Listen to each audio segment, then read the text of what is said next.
ગુજરાત સરકારે રાજ્યના વહીવટી માળખામાં મહત્વપૂર્ણ ફેરફાર કરતા હવે મોરબી જિલ્લાનું રાજકોટ રેન્જમાંથી હટાવીને કચ્છ બોર્ડર રેન્જમાં સમાવેશ કર્યો છે। આ વહીવટી ફેરફાર બાદ કચ્છ બોર્ડર રેન્જના નવનિયુક્ત આઈજી ચિરાગ કોરડિયા આજે સવારના સમયે મોરબી જિલ્લાની સત્તાવાર મુલાકાતે આવી પહોંચ્યા હતા।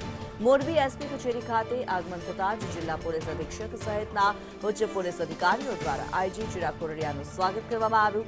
પોલીસ બેડાના આ નવા સરહદી માળખા હેઠળ હવે મોરબી જિલ્લાની કાયદો અને વ્યવસ્થાની સ્થિતિ, ગુના નિયંત્રણ અને વિવિધ વિભાગો વચ્ચેનું સંકલન વધુ મજબૂત બનશે।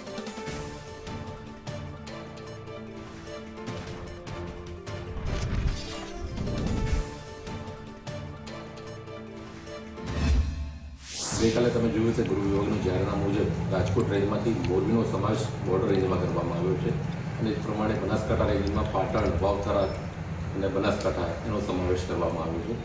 એટલે આ જાહેરનામાના આધારે આજે મેં મોરબી જિલ્લાનો ચાર્જ લીધો છે અને એમાં આજે તમામ અધિકારીઓ જોડે એક મિટિંગનું આયોજન કરેલું છે।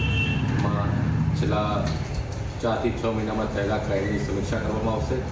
મોરબીને લગતા પ્રશ્નો કે કાયદો વ્યવસ્થાના હોય, તમે પણ લોકોએ જણાવ્યા ટ્રાફિકની સમસ્યા હોય કે એ બધા વિશે વિસ્તૃત ચર્ચા કરવામાં આવશે અને એનું આગામી સમયગાળામાં નિરાકરણ માટે પ્લાનિંગ કરવામાં આવશે।